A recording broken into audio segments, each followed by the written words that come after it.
well, we call it the TH seminar, but we have experimental talk today. It gives me pleasure to introduce Dr. Chih-Hsiang Cheng. Chih-Hsiang was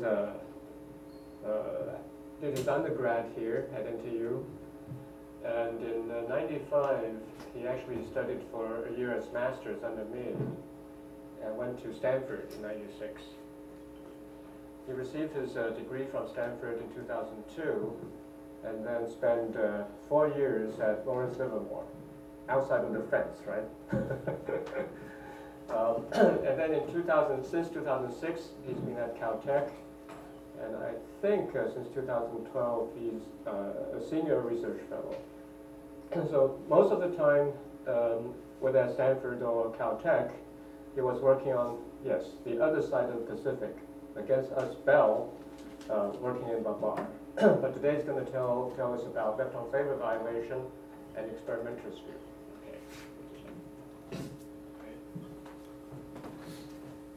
Thank you. It's a pleasure to be here and talk to. The mic is not working. Oh, this is not a word. Well, try to adjust you the best you can. So, if 对，那个方向大概有问题。以下那个下面有点开关。It's not.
Then we should turn off the mic altogether. Yeah, maybe that's better. So everybody, please move forward. Solve it the classic way. 并有把整个麦克风系统关掉，因为这个背景杂音，这个场面其实是该检修一下。So please. 就可能关掉。Have no fear. Please move forward. 不能关电脑。OK， 好的。到时候要进来要上课，真的。Okay, so everybody can hear me, right? Okay. All right, so I'm going to talk about the sort of I got involved more relatively recent the lepton flavor evaluation, and again I'm an experimentalist, even though this is supposed to be a theory seminar. No, it doesn't matter. Well, under the category, but anyway, so let me start with the I call the world as we know it, and of course it's kind of a prejudice of the particle physicists. So we look at the world as a standard model of particle physics. This is the other ingredients that made up our world. So we have 6 quarks and 6 leptons, and they are fermions, and we have force carriers. They are Higgs bosons, and of course the most famous one, Higgs boson, that just discovered at the Large Hadron Collider. And of course, you need to know the interactions, and actually the short version of the Lagrangian can fit in the mug. So, but for a long time, we only know the world, the thing that made up this world. It looks like everything belongs to these we call first generations, up and down quarks, and the electrons, and the associated neutrino. All like proton and neutrons that made up U and D quarks. And we later found out a lot of other stuff. So there's a fundamental question is why, and what are they, and what's the interaction between these guys. So, but again, we have a lot we don't know. So for example, what are the dark matter and dark energy, and what's the gravity? How does it fit to particle physics? And some most famous question is what is the hierarchy problem? Why is the gravity so much weaker than the weak force? And of course, there are a lot of theories about what happens between the weak scale and the Planck scale. And the calculation on the Higgs bosons would sort of realize that we may need some new physics at the TeV scale to make the Higgs mass stable. And also, where did all the antiparticle go? So one of the ingredients is the CP violation, and we found that this is in the standard model is not enough to explain the whole thing. And other sort of flavor questions, where there are 3 generations and quarks and leptons, and what's the hierarchy of fermion masses and the flavor mixing hierarchy. So the flavor question has a long history ever since the discovery of muon in 1930s. So this is the muons discovered by these 2 gentlemen, actually from Caltech. They used the cloud chamber and put the platinum plate in between, and found that there are 2 categories of particles. One that would lose most of its energy going through this platinum, which is, of course, the electrons. And another category is that it only loses a little bit of energy. And they found out it's not proton, it's not that heavy, but it's heavier than the electron. And everything looks like it's just kind of electron stuff, but it's heavier. So what is this? And this Ravi famously asked, who ordered that? Why do we need this muon? So let's talk a little bit about the quark flavors interaction in the weak interaction. So we can put the U up and down quark into a SU2 isospin doublet, and the way we understand the interaction between up and down quark can be understood by looking at the beta decay. The D quark will transform to decay to a U quark and emit the electron and anti-neutrino. But we also found new particles that contains the strange component that also couple to the up quark. For example, this K-on decay, the K-on has the S and U bar, and they annihilate and emit the muon and anti-neutrino. So, in fact, all these 6 quarks can be grouped into 3 doublets, but they are not so-called weak eigenstate, because they can transform to different states by this quark mixing. So it's kind of complicated picture, but you can really transform the basis of the down type quarks so that you can write it down as a d prime, s prime, d prime, which is solely belong to these doublets. So this is what we call the quark mixing, because all the flavor were mixed together and produce a weak eigenstate. And this is the famous CTS matrix. And the interesting thing is that this matrix has a kind of obvious hierarchy. It is order 1 in the diagonal term, and it has a first order lambda parameter, which is 0.23 or so, the sine of the capital angle, and then you have lambda second order and third order. Okay. All these parameters are well measured mostly by B factories. So this is the quark sector. But how about the lepton sector? In the lepton sector, mostly because the neutrino is just so hard to detect,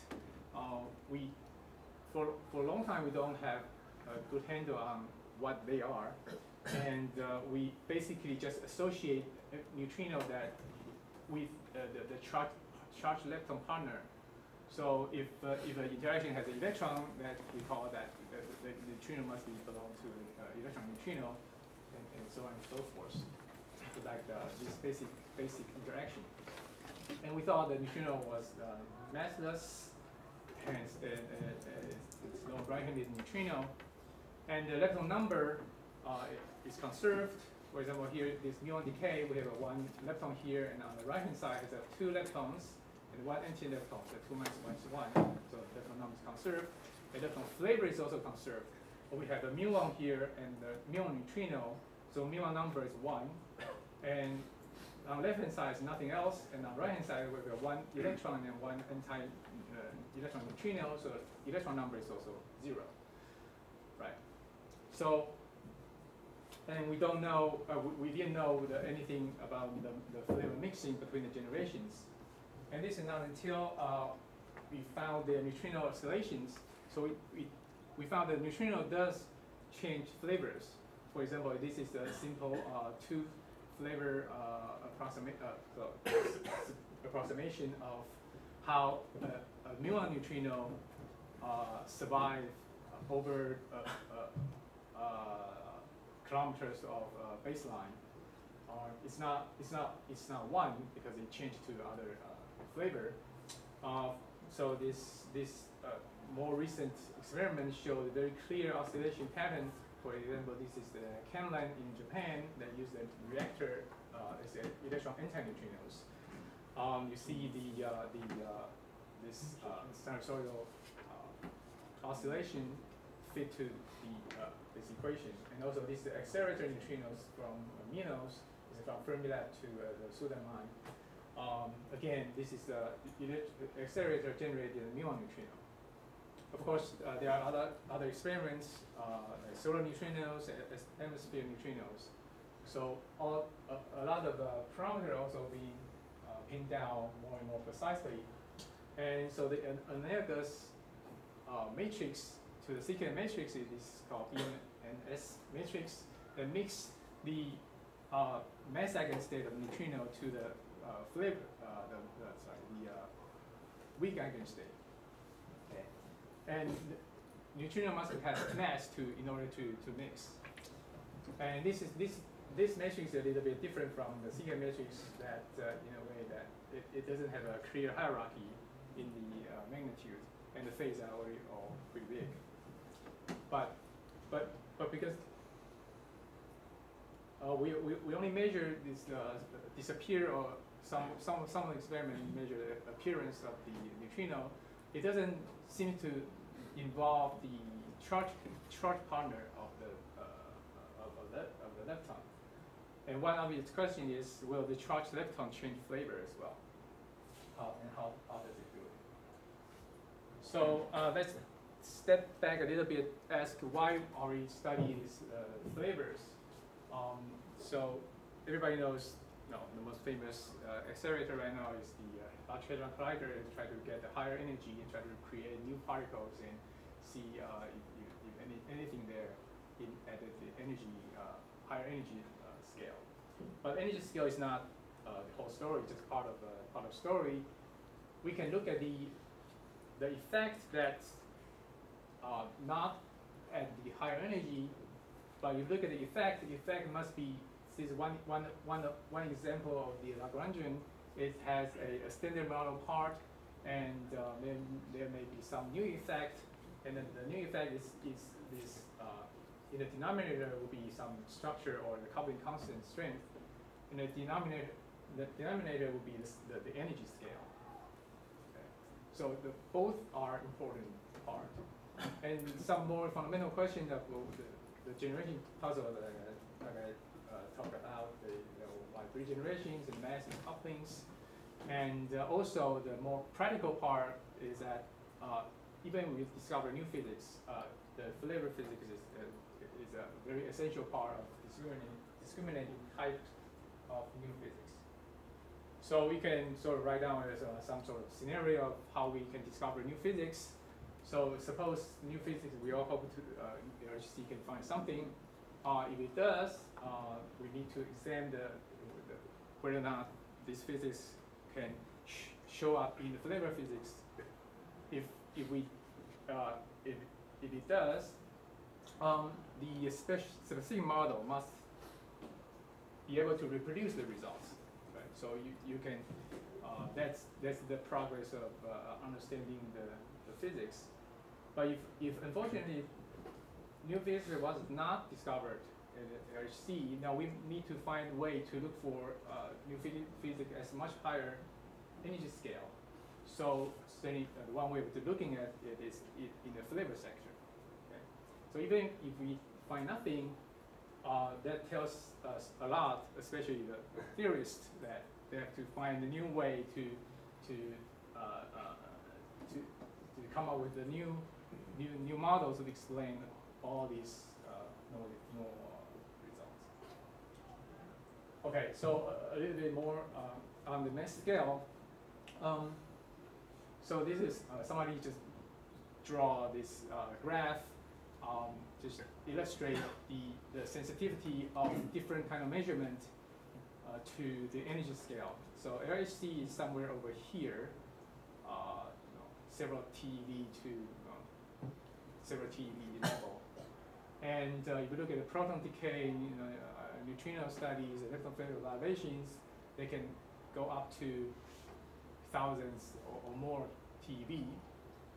So the search for this rare or forbidden process can really reach a very high energy scale. And another example is this study on the quark flavor mixing measurements. So right now, all our measurements are consistent with standard model. So they put a great constraint on the new physics. So that here the table just shows you that if we have the order 1 coupling, the bound on the energy scale will be thousands of TeV. Or if you say that the new physics is 1 TeV, the coupling constant must be extremely small, extremely unnatural. So, and we can also brag a little bit about the records on the discovery. Much of the standard model structure came from flavor. For example, this beta decay predicted the neutrino, and the absence of the flavor changing neutral current, for example, like K long to get to mu pairs. It required charm quarks, and this actually predicted the fourth quarks, because this decay itself is significant, but the fact that we don't observe it, you can use you can come up with another quark, and then this identical diagram will cancel each other, so that you cannot see it. And more recently, the CP violation experiments and this CKM matrix of 3 generations tells a lot about how the CP violation mechanism of in the standard model. So let's go to a more to the main topic of today, the charge electron flavor mixing. So this is one of the first charge electron flavor mixing experiment. At the time that muon was discovered, some thought it would be an excited electron because all the known quantum numbers seem to be the same. And then you can calculate the branching fraction of mu to E gamma, which would be about 10 to the minus 4. Okay. And measurement, in a few years, maybe 10 or so, people discover this is not the case. So the absence of this predicts actually two kinds of neutrino, because this kind of decay, if the muon neutrino is the same as the electron neutrino, you can just bend this curve to a loop, and this would occur. Okay. But it didn't. Okay, so we can, since we know the neutrino mixed to the different flavor, we can do a little bit calculation. In the standard model, you can calculate the muon to E gamma through this diagram. The muon, you need the neutrino and the W, and the neutrino change flavors, and then come back to become a electron. And this is extremely small, less than 10 to the minus 50, some say 52, 54. And this is not, we cannot observe this at all. Even if you turn all the protons in the sun and slide it into some target to make neutrinos, to make muons, is still not enough to observe this decay. However, there are certain new physics models that enhance the rate to detectable level.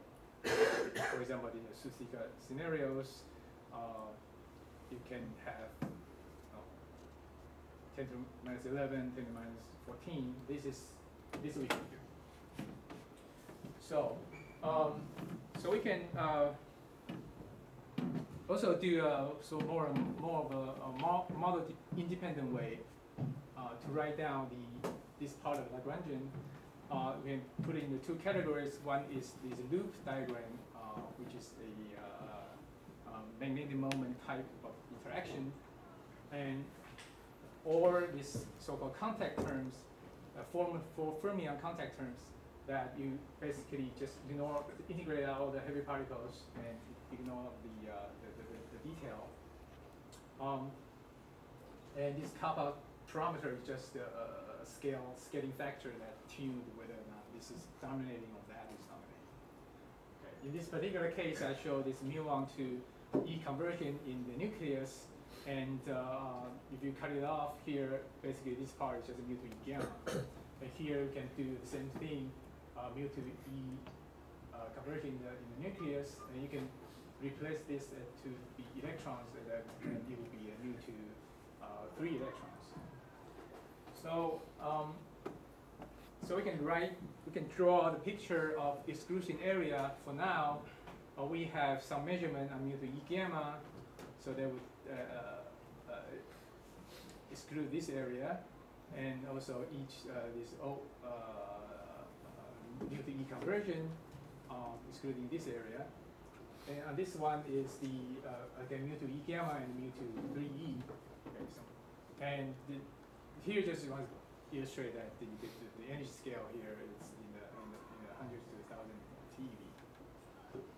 And all these lines are future predictions that with future sensitivity of the experiments, where I will talk a little bit later.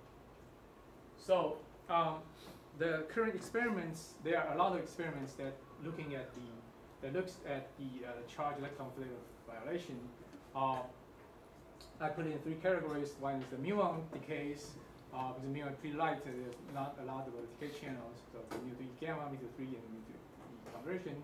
And it has the experiments in PSI and Switzerland, Fermilab, JPark.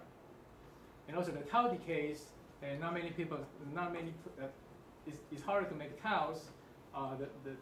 The most abundant and clean way to look at it is in the B factories.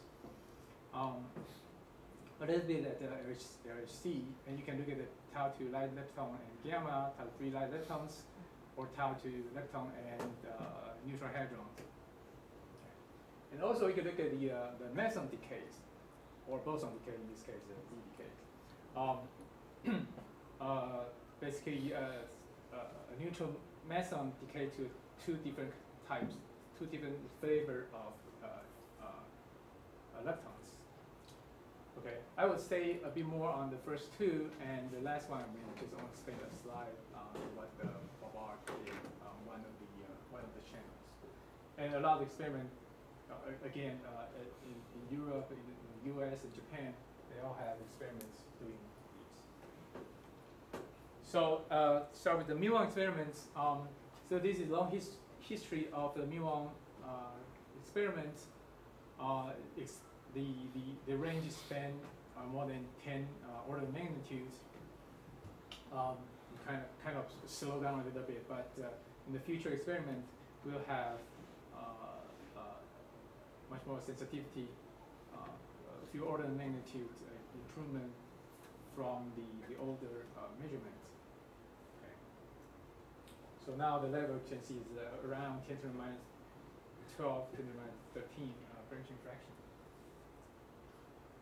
So the first one I want to introduce is the multi-gamma experiment called MEG at PSI. It is in Zurich. It has the world's most intensive continuous low momentum E+ beams. It's called so-called surface beam. It means that you use the pion. Pions was stopped in a thin target, and then decay.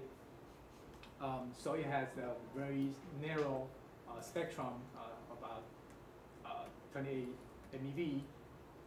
And in this facility, in this experiment, they delivered muon at the rate of 3 times 10 to the 7 muon per second. And then the detection principle is pretty easy. So pretty simple. You have a muon at rest and decay to an electron and a gamma ray, and each has energy that's half the muon mass. Okay? And they are back to back, and decay. You should detect them at the same time. And the background, the main background here is one is the radiated muon decays. So mu to E nu gamma, and it would have less than half the muon mass energy. And it won't be always back to back, even though but you still detect them at the same time. And the other background is the accidental background. You have one, say, electron coming from the regular muon decays, which is 99% of the time, and you have another source of high energy gamma ray somewhere. It may come from radiated muon decays, it may come from positron ionization or positron bench travel. Okay. So it turned out this to be a dominating background. So I will talk a little bit about this later, how we're going to improve that. But still, in the end, they only have a very few signal events. Sorry, very few events in the signal region. So this is their detector. So the muon being stopped here at a target as a piece of plastic, and if the decay to a mu, so the positron would go. They detect the positron going in this way, and the gamma ray going the other way. So they have a liquid xenon photon calorimeter on this side, and it's a low mass positron position spectrometer on the other side. There's a drip chamber, and also you need a very good timing. There's a scintillator timing counters. Okay, and it's a superconducting solenoid. So it's very asymmetric. They only cover about 11% of the all solid area. So the results last year use half of the all the data